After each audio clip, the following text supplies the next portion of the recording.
Hi there, Dean here, and I just want to make a quick video for you on what I consider to be the best audio editing software around. It happens to be free. As you can see, it's called Audacity audio editing software. I'm just going to give you a quick runaround of the software just to familiarize you with it. It is a free download. The link to the download will be in the comment section or in the description. You're welcome to download it from there. But I'm just going to give you a quick run through it quickly. What we have here is the standard media control buttons: the pause, the play, the stop, skip to the beginning, skip to the end, and a record button. These three settings here, or drop downs here, are your choice of inputs into the system, your drivers, which drivers you're going to use for your system, for the speakers, and for the microphone. This one here you will choose whether you make a mono or stereo recording. These are basically your meters, left and right channel meters. They are just like on any sound system or hi-fi. You will find the LED bar graphs that go up and down as the music or the audio plays. These are exactly the same thing. This side is for the speakers and this side is for your microphone. Over here we have your output volume, basically just a volume button for your speakers themselves. This one is for your mic input, and this can be set before you make your recording to get your audio levels right. This one over here is just your playback speed. It is currently set a little bit slow. Should be set to 1 exactly. That sets your, there we go. That sets your audio speed to normal if it's set to 1. When it's set higher than 1, it will run faster, and when it's set less than 1, it will run slower. What we have here is your select tool.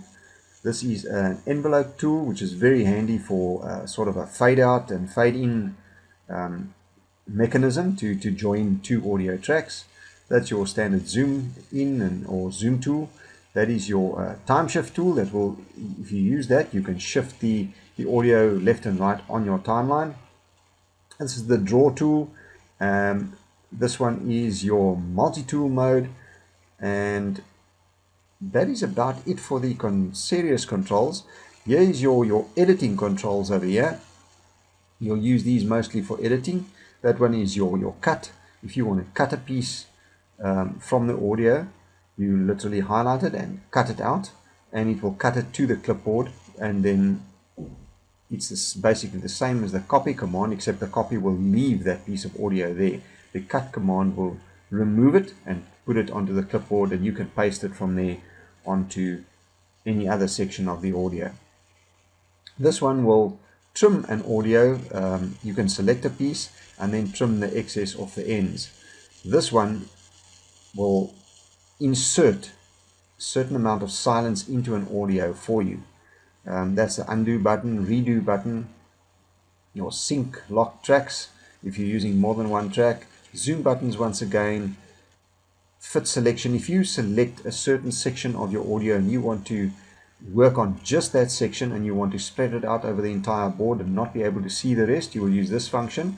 And this one will, if your recording is longer than the timeline normally, you will use this button to fit, or rather compress it slightly so that the whole recording fits onto your timeline.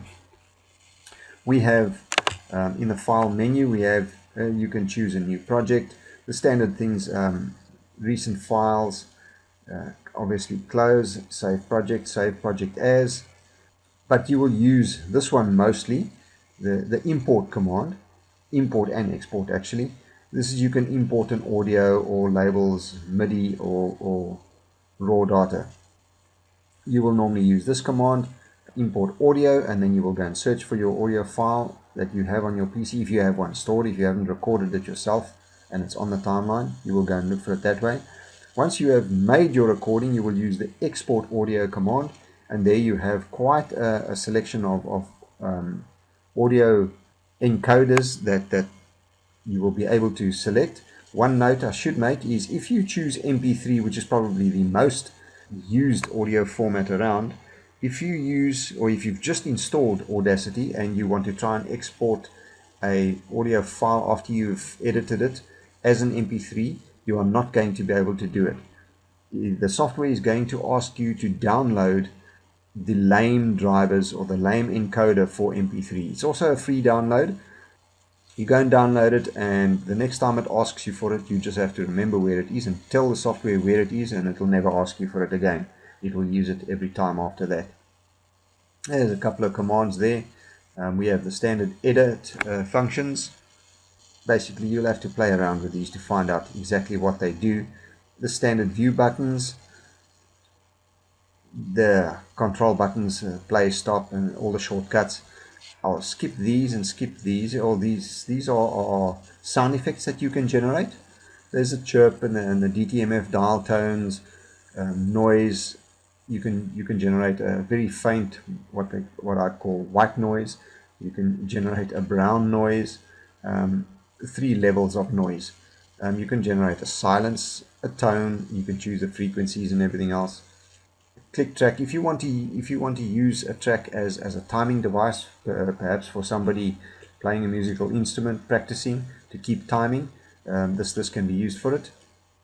The pluck is more or less like a guitar string, and this is just a very faint drum, a dissonant drum, or recit drum rather. The effects, as you can see, everything is grayed out right now. That is because I don't have anything on the timeline. There's no audio recording to use the effects on, but you can go through these. There are so many filtering effects and equalizers, noise removal, which you're going to use a lot. There are so many tools. In fact, Audacity's noise removal tool is probably one of the best in the industry. Very, very thorough and very good. It works very well. The analyze button, you can basically analyze your audio recording and so on. For the advanced user, you'll practically never touch these, and your standard help button. That is basically an introduction to Audacity.